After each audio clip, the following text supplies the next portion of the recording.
catch me howling at the moon.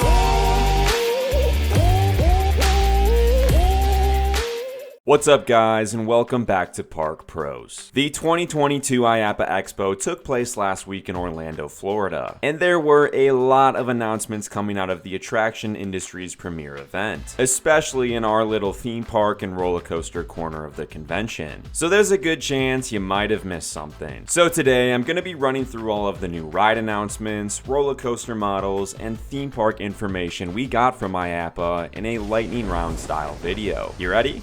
Here we go. IAAPA kicked off with B&M and SeaWorld Orlando unveiling the trains for their prototype surf coaster Pipeline opening in 2023. This coaster features the upright riding position of a traditional standing coaster with an added element of rider-controlled up and down movement. It also features vest restraints found on other B&M models like wing and flying coasters. I do really like the design and aesthetic of these trains. They are definitely a lot sleeker and more minimalistic looking than the previous stand-up trains. Dollywood and Vekoma revealed the trains for their 2023 multi-launch family coaster, Big Bear Mountain. Big Bear Mountain is Dollywood's single most expensive attraction ever with a $25 million price tag. And you can tell by the sheer level of detail they put into these new trains, which will feature working lights and on-ride audio. Dollywood also released their first full-length animated POV for Big Bear Mountain. Vekoma also had a model of their new generation tilt coaster on display at their booth. Circuit Breaker is of course coming to Codaland at the Circuit of the Americas Formula One racetrack in Austin, Texas. And although the coaster was briefly teased earlier this year, the park formally announced it during IAAPA. Circuit Breaker is expected to open in 2024 and will be the first ever tilt coaster in the Western Hemisphere. SeaWorld and Intamin announced their partnership on 3 new attractions coming to the chain in 2023, including 2 new straddle coasters, Dark Coaster at Busch Gardens Williamsburg and Arctic Rescue at SeaWorld San Diego, as well as the world's first launch flume coaster coming to SeaWorld San Antonio named Catapult Falls. SeaWorld also debuted the trains for Arctic Rescue at Intamin's IAAPA booth, which are very much just your standard straddle coaster trains. Next up was Zamperla, who had 3 separate announcements and really kind of stole the show. The first being revealing the trains for their new Lightning LSM launch coaster model. The first of these will be opening at Playland at the PNE in Vancouver, set to debut in 2024.